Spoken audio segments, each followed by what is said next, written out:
بسم اللہ الرحمن الرحیم۔ ازدواجی زندگی کا حسین تصور۔ قرآن پاک نے میاں بیوی کے بارے میں جو کانسیپٹ یعنی تصور دیا وہ آج تک کوئی دوسرا معاشرہ پیش نہیں کر سکا۔ قرآن پاک نے میاں بیوی کے بارے میں کہا وہ تمہارا لباس ہیں اور تم ان کا لباس ہو۔ لباس سے تشبیہ دینے میں حکمتیں ہیں۔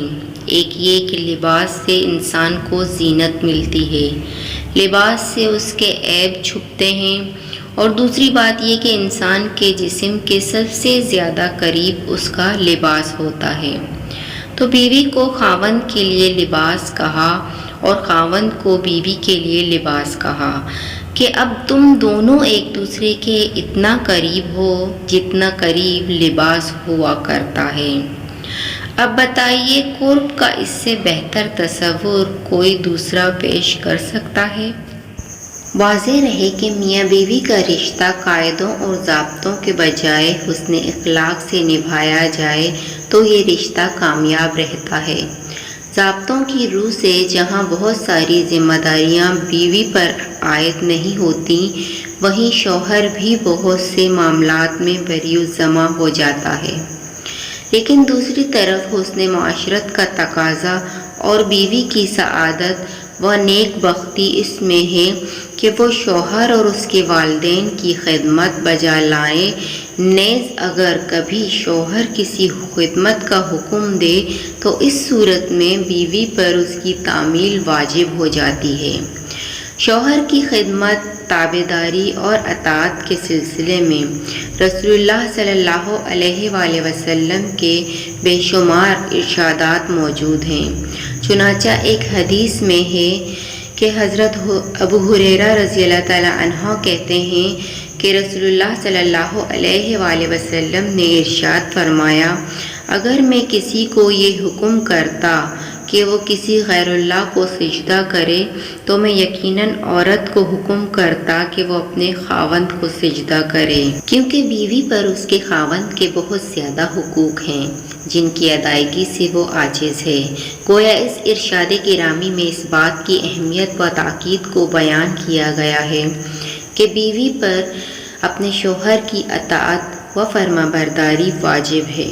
نیز شوہروں کو بھی اپنے اہل و عیال کے ساتھ حسن سلوک کی تاکید کی گئی ہے۔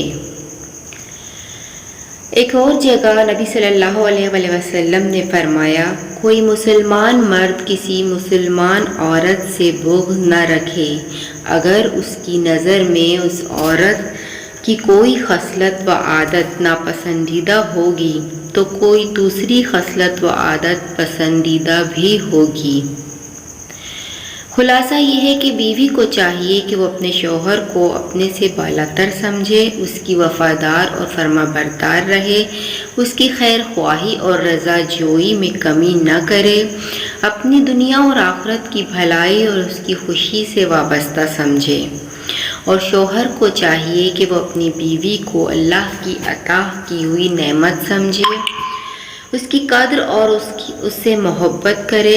اگر اس سے غلطی ہو جائے تو چشم پوشی سے کام لے، صبر و تحمل اور دانش مندی سے اس کی اصلاح کی کوشش کرے، اپنی استطاعت کی حد تک اس کی ضروریات اچھی طرح پوری کرے، اس کی راحت رسانی اور دل جوئی کی کوشش کرے۔